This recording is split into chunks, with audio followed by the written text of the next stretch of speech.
के साथ सीमा चौधरी, आप देख रहे हैं चैनल न्यूज, जुनून सच दिखाने का।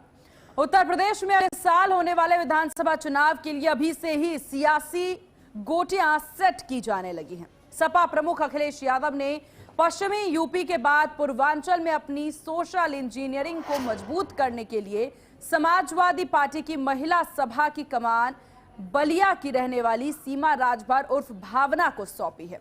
2027 के चुनाव से पहले सीमा राजभर की नियुक्ति को काफी अहम माना जा रहा है। अखिलेश यादव ने सीमा राजभर के जरिए राजभर वोटों को साधने का दांव माना जा रहा है, लेकिन इसके राजनीतिक का यहाँ पर अगर देखा जाए तो काफी ज्यादा यहाँ पर मतलब गहराते नजर आ रहे हैं। सीमा राजभर के जरिए सपा ने पहली चोट ओम प्रकाश राजभर को दी है, लेकिन इससे भी ज्यादा बड़े जख्म देने की प्लानिंग अखिलेश करते नजर आ रहे हैं। समाजवादी पार्टी समय का इंतजार कर रही है। 2027 के चुनाव से पहले ओम प्रकाश राजभर को तगड़ा झटका देने की रणनीति है। माना यह भी जा रहा है कि 2027 में अक्टूबर में अखिलेश यादव सुभाषपा प्रमुख ओम प्रकाश राजभर को सियासी तौर पर गहरा झटका दे सकते हैं, जिसके स्क्रिप्ट तक लिखी जा चुकी है। और इसको लेकर के अब देखने वाली बात होगी कि यहाँ पर ओपी राजभर किस प्रकार से अपनी साख बचाते नजर आएंगे, या ओपी राजभर की अपनी और तैयारी है। क्योंकि इस वक्त अखिलेश यादव पीडीए फॉर्मूला के साथ जिस तरीके से आगे बढ़ते नजर आ रहे हैं, 2027 की जो तैयारी इस वक्त अखिलेश यादव करते नजर आ रहे हैं, उससे काफी कुछ साफ होता नजर आ रहा है। अखिलेश यादव की प्लानिंग जरूर इस बार पहले के चुनावों से, पहले की रणनीतियों से परे मानी जा रही है। हालांकि फॉर्मूला जरूर सेम नजर आ रहा है। ऊपरी तौर पर फॉर्मूला है पीडीए फॉर्मूला। अब इस पीडीए फॉर्मूला में अखिलेश क्या कुछ अलग कर देंगे, किस प्रकार से भाजपा को चोट पहुंचाते, खासतौर पर राजभर को चोट पहुंचाते नजर आएंगे, वो देखने वाली बात होगी। क्योंकि रणनीतिक तौर पर अभी तक राजभर के द्वारा जिस तरह से अपनी राजनीति में और अपने पूरे इलाके में पकड़ बनाए वो जा रहे थे, अपने वोटरों पर उनकी अच्छी खासी पकड़ नजर आ रही थी, अब उस पर अखिलेश यादव ने ठान लिया है चोट पहुंचाने का। तो क्या वाकई में ये बीजेपी के लिए, और साथ ही साथ यहाँ पर अगर ओपी राजभर की बात कर ली जाए तो ओपी राजभर के लिए एक बड़ा झटका हो सकता है? किस प्रकार से इससे पार पाएंगे? ये पूर्वांचल में जिस तरह से इस वक्त सियासी शतरंज जो देखने को मिल रहा है, इससे कैसे बचा जा सकता है? सपा का जो मास्टर स्ट्रोक है, इससे राजभर कैसे निकल करके बाहर आएंगे? ये तमाम सवाल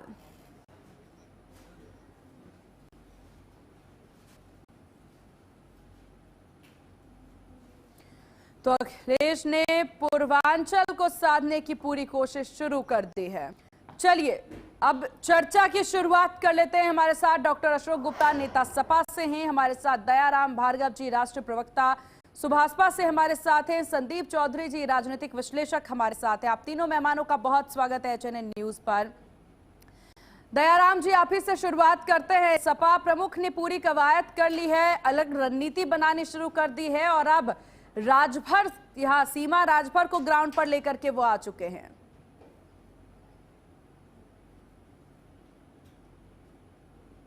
मेरी आवाज जा रही है आपको? बिल्कुल जा रही है सर, कहिए। देखिए, समाजवादी पार्टी एक ड्रामेबाज पार्टी है, इसके कथनी करनी में बहुत अंतर है। आज यह राजभर समाज के बहुत बड़े हितैषी हैं। समाजवादी पार्टी की 2012 से 17 के बीच में 2012 में सरकार बनी, तो आज के राम अचल राजभर समाजवादी पार्टी से विधायक, उस समय बसपा के विधायक राम अचल राजभर, जैसे समाजवादियों की सरकार बनती उनकी राइस मिल जलाने का काम इसी समाजवादी पार्टी के गुंडों ने किया। आज वही राम अचल राजभर है, उसी राम अचल राजभर को पीटने वाला और पिटने वाला दोनों समाजवादी पार्टी। कौन? पवन पांडे ने राम अचल राजभर को पीटा, आज उसी राम अचल राजभर को समाजवादी ने और पवन पांडे ने पीटने और पीटने वाले दोनों एक साथ। तब राजभर समाज का उत्थान और उनका विकास की चिंता नहीं थी, आज बड़ी चिंता है। उसके बाद अभी क्या यह माना जाए, कमलाकांत राजभर जो विधायक है समाजवादी पार्टी से, उनकी वोट बैंक की राजनीति खत्म।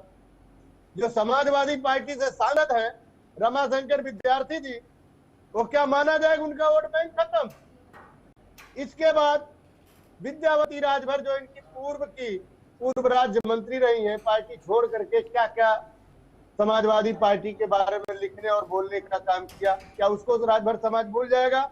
सुशीला राजभर जो गद्दावर नेता समाजवादी पार्टी की रही, आज सुहेलदेव भारतीय समाज पार्टी ने उनको राष्ट्रीय मुख्य प्रवक्ता बनाया है महिला समाज, सुहेलदेव भारतीय समाज पार्टी ने। ये लोग क्या बतियाएंगे? और मजे की बात, 2012-17 के बीच में किसी थाने में, किसी चौकी में, किसी ब्लॉक में, किसी तहसील में, किसी एसडीएम या डीएम को ऐसी पदस्थों पर क्या राजभर की हमारी माताओं, बहनों, बेटियों को अखिलेश समाजवादी सरकार ने स्थान देने का काम किया? नहीं किया। तब इनके पास एमवाई का फैक्टर होता था। ये वोट बैंक जो है केवल अपनी खुशी की मानते थे। पिछड़ा समाज को झोले में ओपनिंग कमेंट ले लेते हैं। डॉक्टर अशोक गुप्ता जी, आप अपनी रणनीति में एक बड़ा बदलाव करने को जा रहे हैं, इसको लेकर के क्या लग रहा है कि जिस प्रकार से ओम प्रकाश राजभर को एक बड़ी चोट देने की कवायद आप करते नजर आएंगे और जिस मजबूती की बात यहाँ पर दयाराम जी करते नजर आ रहे हैं, बावजूद इसके ग्राउंड जीरो पर कुछ अलग पीडीए फॉर्मूला के साथ आप लोग कर पाएंगे? सीमा जी, हम अपने राष्ट्रीय अध्यक्ष आदरणीय अखिलेश यादव जी को धन्यवाद देंगे कि उन्होंने एक अति पिछड़े महिला को महिला सभा का राष्ट्रीय अध्यक्ष बनाने का काम किया है और ये महिलाओं के साथ एक बहुत बड़ा न्याय का काम समाजवादी पार्टी ने किया है। अब रही बात ओपी राजभर जी की, ओपी राजभर जी तो राजभर समाज के कोई ठेकेदार है तो नहीं, इनको तो विधायक समाजवादी पार्टी ने बनाया था, लेकिन इनको तो कुर्सी की लालच है, कुर्सी इनको प्यारी है, इनकी कोई नीति नहीं है, इनका कोई नियत नहीं है।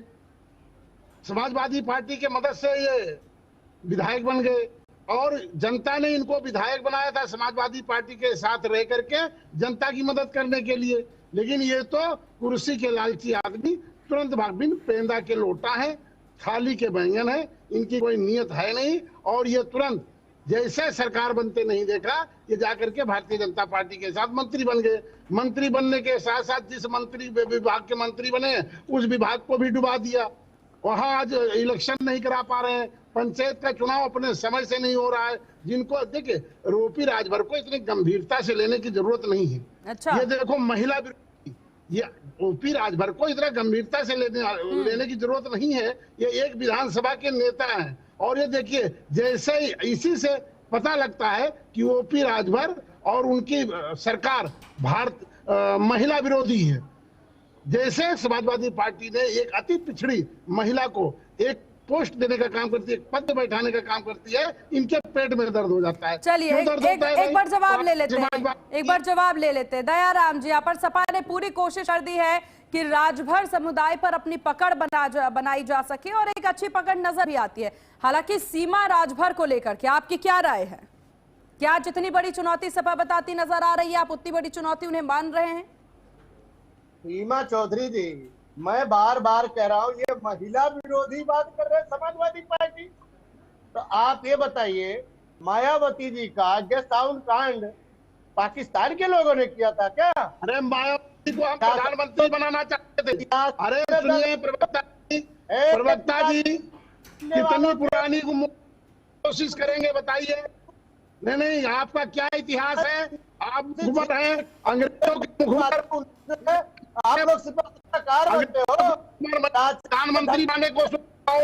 हम लोग तो चाहते बहन मायावती जी प्रधानमंत्री बनाई जाए। यदि किसी ने मायावती की फोटो लगाई है तो समाजवादियों ने लगाई है। आज क्या कारण है कि राजभर वोट आपको प्यारा लगने लगा? 2017 से तो पहले आप राजभरों की काउंटिंग नहीं करते, 2012 से पहले राजभर नहीं था। मैं चैनल पे जात के बारे में पूछ रहा हूँ कि सरकार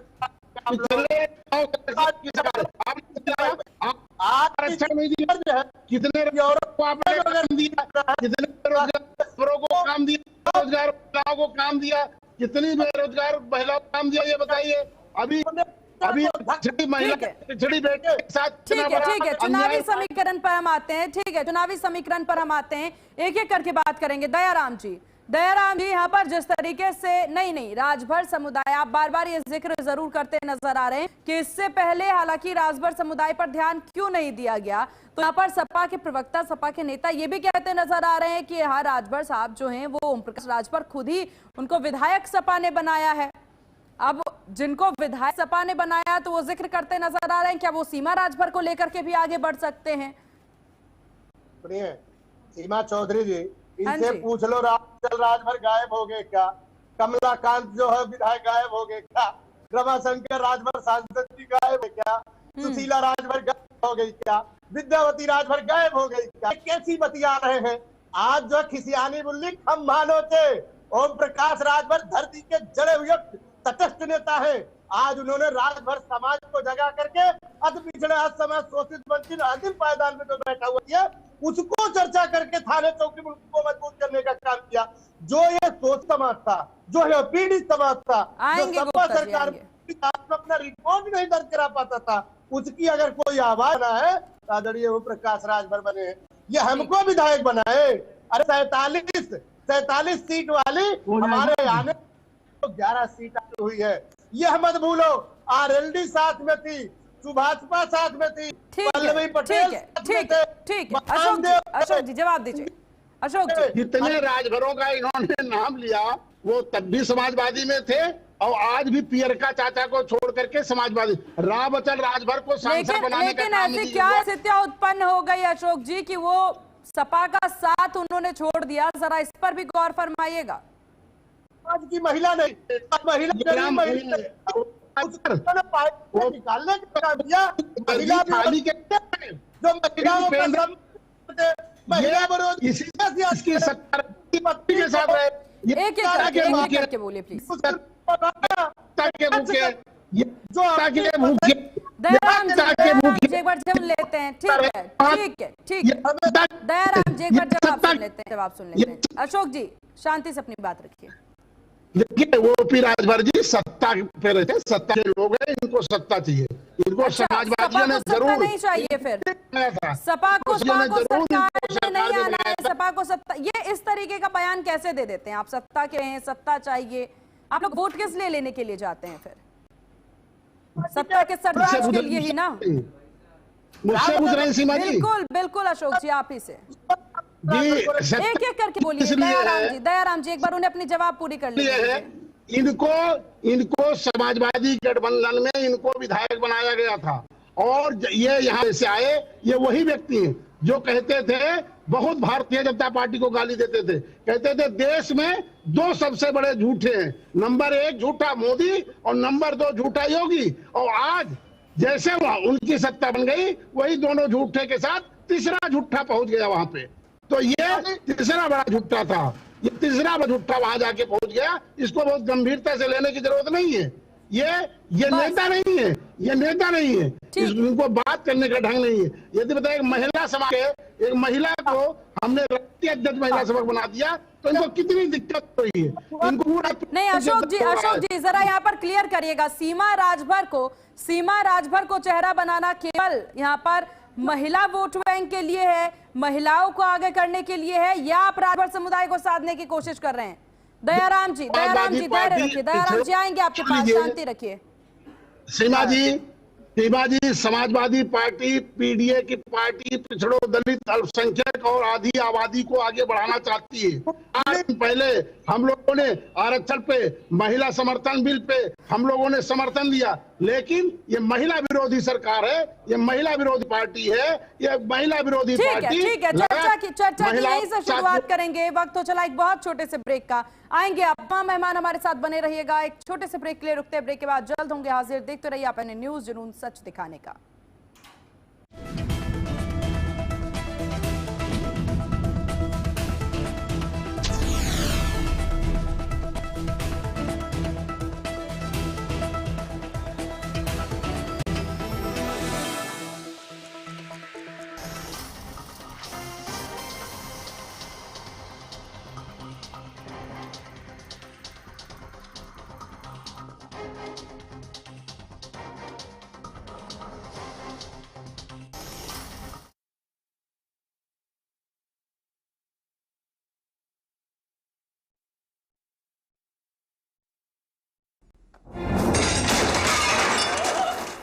फर्श की टाइल्स को चेंज करो, बड़ी स्लिपरी हैं। थर्मोकूल वॉशिंग मशीन। थर्मोकूल, इंडिया का नया अंदाज। गोल्डी हिंग का तड़का लगे तो सभी दबा के खाते हैं। गोल्डी हिंग, कण कण में जान। आइसक्रीम खाओगी? जंगल में आइसक्रीम मिलती है। समर कूल रेफ्रिजरेटर, आप अपनी ड्यूटी निभाओ, ये अपनी ड्यूटी निभाएगा। समर कूल, लाइफ बनाए वंडरफुल। पेट दबा, रोग दबा, सबको पता, फिर तुझको नहीं क्यों पता? पेट दबा, रोग दबा, एक ही जगह। देवभूमि उत्तराखंड, जहां प्रकृति की अनुपम सुंदरता और अध्यात्म की दिव्य ऊर्जा एक साथ अनुभव होती है। ये वही पावन भूमि है जहां हर वर्ष लाखों श्रद्धालु दिव्य चार धाम यात्रा में शामिल होकर आस्था, श्रद्धा और आत्मिक शांति अनूठी अनुभूति प्राप्त करते हैं। इसी पावन भूमि पर आरंभ हो रही है चार धाम यात्रा 2026, जिसका शुभारंभ 19 अप्रैल को श्री यमुनोत्री एवं श्री गंगोत्री धाम के कपाट खुलने के साथ। इसके उपरांत 22 अप्रैल को श्री केदारनाथ धाम, 23 अप्रैल को श्री बद्रीनाथ धाम एवं 23 मई को श्री हेमकुंड साहब के कपाट श्रद्धालुओं के लिए खोल दिए जाएंगे।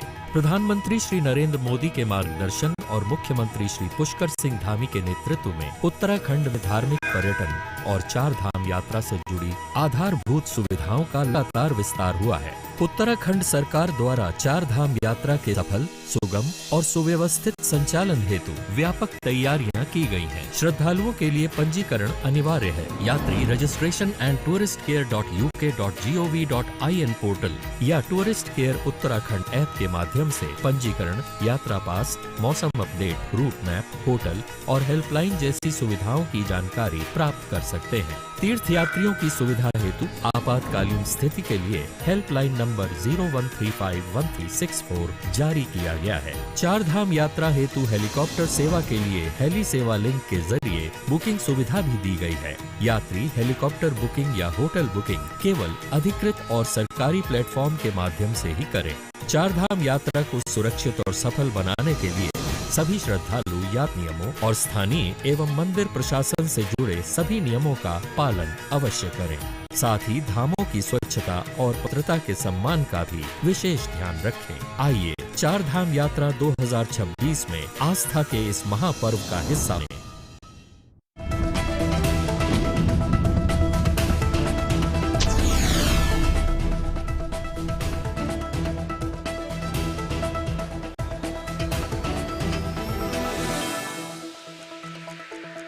और ब्रेक के बाद एक बार फिर से स्वागत है आपका। आप देख रहे हैं चैनल न्यूज, जुनून सच दिखाने का। चलिए एक बार फिर से चर्चा की शुरुआत करते हैं। हमारे साथ डॉक्टर अशोक गुप्ता, नेता सपा से बने हुए हैं, दयाराम भार्गव जी, राष्ट्रीय प्रवक्ता सुभाषपा से हमारे साथ बने हुए हैं। आप दोनों का एक बार फिर से ब्रेक के बाद स्वागत है।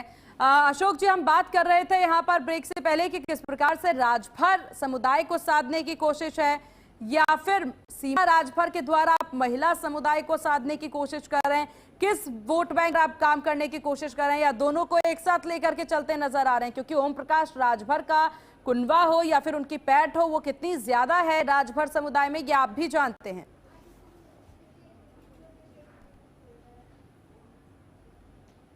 यदि ओपी राजभर का है, ओम प्रकाश राजभर पियरका चाचा का, यदि समाज पे पकड़ होती तो इनसे पूछिए कि पिछले 9.5 साल से भारतीय जनता पार्टी की सरकार है, उनके ये समर्थक हैं और मंत्री भी हैं। तो इन्होंने राजभर समाज के लिए क्या किया? क्या उनको नौकरी दिलाया? क्या उनको आरक्षण दिलाया? क्या उनको यूरिया समय पे दिला पाए? क्या उनको समय पे गैस दिला पा रहे हैं? अभी जो पूर्वांचल में एक बेटी के साथ घटना हुई है, वो भी इसी समाज से, निषाद समाज से आती है। क्या उसको इन्होंने कोई मदद की? जनता सरकार के इन्होंने तो अशोक जी, आपने अपनी सरकार में ये तमाम चीजें, तमाम व्यवस्थाएं, तमाम सुविधाएं राजभर समुदाय के लिए उपलब्ध करा दी थी? अरे राजभर को तो मैंने जो बैठे जिनकी बात पे चर्चा कर रहे हैं, उनको ही विधायक बनाया था। इनके जैसे तमाम लोग समाजवादी पार्टी से राजभर समाज के नहीं, आप जिन सुविधाओं को पहुंचाने की बात कर रहे हैं, क्या ये सुविधाएं आपने राजभर समुदाय के लोगों तक पहुंचा दी थी अपनी सरकार में? हम लोग पूरे प्रदेश को सर्वांगीण विकास किया। अरे नहीं करिए अशोक जी, दिया। सुन लीजिए, अरे सीमा सुन लीजिए, पूर्वांचल एक्सप्रेस वे राजभर हमारा समाज नहीं चलता है। क्या वहाँ का रहने वाला नहीं है? क्या लैपटॉप बांटा गया, वहाँ नहीं बांटा गया? बेरोजगारी भत्ता क्या राजभर तो समाज को नहीं दिया गया? अगर अभी सीएम योगी आदित्यनाथ को योजना देते हैं तो क्या वो राजभर समुदाय के लिए नहीं होता है? अगर आप ओवरऑल बात करेंगे तो बीजेपी भी वही कर रही है, सपा भी वही कर रही थी। बात यहाँ राजभर समुदाय के स्पेसिफिक फायदे की बात हो रही है, आप उस पर आइए। सीमा जी, हाँ सीमा जी, आप ये बताइए, हमारे जो मंत्री जी हैं ये राजभर समाज के लिए आज तक के क्या किए हैं? आरक्षण की मांग उठ रही थी, आरक्षण हम लोग मांग रहे थे, इन्होंने आरक्षण पे बात की अपनी सरकार से, सदन में इसकी बात उठाई।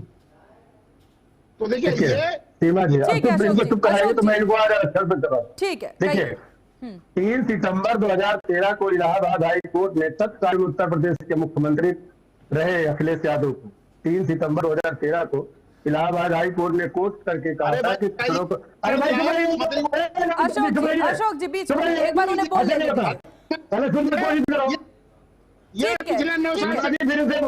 संधि के पास भी जाना है, प्लीज प्लीज। बैठ जाते। आपको क्यों पेट में दर्द हो रहा है? एक महिला को क्या कहते हैं, हम लोग राष्ट्रीय अध्यक्ष बना दिया महिला सभा। ठीक है, इस तरीके से जवाब तो नहीं ले पाएंगे। आएंगे दयाराम जी आएंगे आपके पास, एक बार संदीप जी से रिएक्शन ले लेते हैं। ठीक है, ठीक है। जिसकी पत्नी को एक महिला ने इस तरह की अपत्कृत बात करता है, अपनी पत्नी के बचाव में नहीं बोल सकता, ऐसे व्यक्ति के लिए महिला सम्मान जो उत्तर प्रदेश में करेंगे। अब सुनिए हमारी बात, सुनिए, देखिए अब सुनिए, अब सुनिए देखो। अरे अशोक जी 2 मिनट शांति रखिए, 2 मिनट चुप रहिए आप, सुनने दीजिए पहले। 3 सितंबर 2013 को माननीय इलाहाबाद हाई कोर्ट से, सुनिए सीमा जी, 3 सितंबर 2013 को इलाहाबाद हाई कोर्ट ने कोर्ट करके तत्कालीन मुख्यमंत्री अखिलेश यादव को ये कहा था कि पिछड़ों की जो 27% आरक्षण है उसमें 5-7 जातियां लाभ लेंगी। वह 5-7 जातियां यहाँ न दे करके समस्त जो 79-79 जातियां उत्तर प्रदेश में बात करती हैं पिछड़ा समाज ओबीसी में, सबको लाभ दीजिए। उसमें सुन लीजिए क्या था पिछड़ा।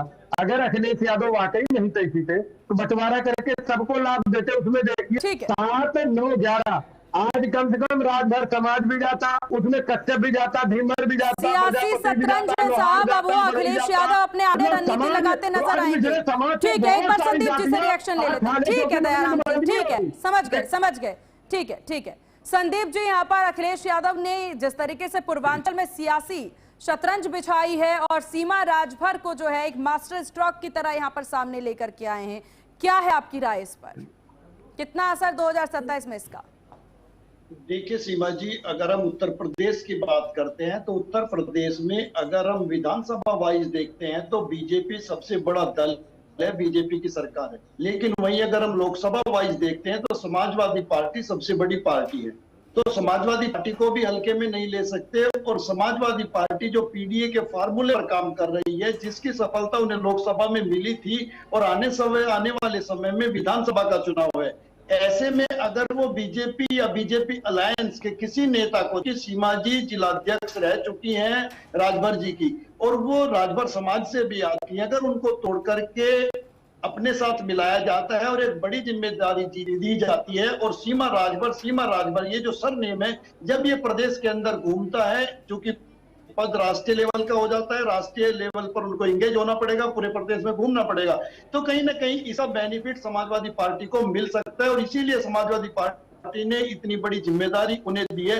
इसमें कोई गुरेज नहीं है। इसके लिए भाजपा को कुछ मजबूत काम करने पड़ेंगे या समाजवादी पार्टी से कुछ ऐसे बड़े नेताओं को तोड़ करके अपने साथ मिलाना पड़ेगा। बिल्कुल, और इसीलिए इसे सियासी शतरंज भी कहा जा रहा है कि देखने वाली बात होगी कि रणनीतिक तौर पर क्या चीजें और होती हैं आगे। आप सभी का बहुत शुक्रिया चैनल को कीमती वक्त देने के लिए, चर्चा शामिल होने के लिए। इसी के साथ इस खास बुलेटिन में बस इतना ही। देखते रहिए चैनल न्यूज, जुनून सच दिखाने का। और एक नजर मौसम के हाल पर मेरी सहयोगी उन्नति के साथ। देखिए मौसम का हाल।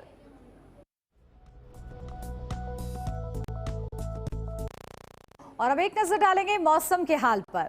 Ahmedabad temperature 41 degree Celsius, Jaipur का 38 डिग्री सेल्सियस, दिल्ली का 41 डिग्री सेल्सियस, चंडीगढ़ का 39 डिग्री सेल्सियस, अमृतसर का 40 डिग्री सेल्सियस टेम्परेचर है, श्रीनगर का 22 डिग्री सेल्सियस टेम्परेचर है, लखनऊ का 42 डिग्री सेल्सियस टेम्परेचर दर्ज किया गया है। पटना का 41 डिग्री सेल्सियस टेम्परेचर है। गुवाहाटी का 32 डिग्री सेल्सियस टेम्परेचर है। कोलकाता का 38 डिग्री सेल्सियस टेम्परेचर है। भुवनेश्वर का 40 डिग्री सेल्सियस टेम्परेचर है। हैदराबाद का 37 डिग्री सेल्सियस टेम्परेचर है। बेंगलोर का 36 डिग्री सेल्सियस टेम्परेचर है। चेन्नई का 34 डिग्री सेल्सियस टेम्परेचर है।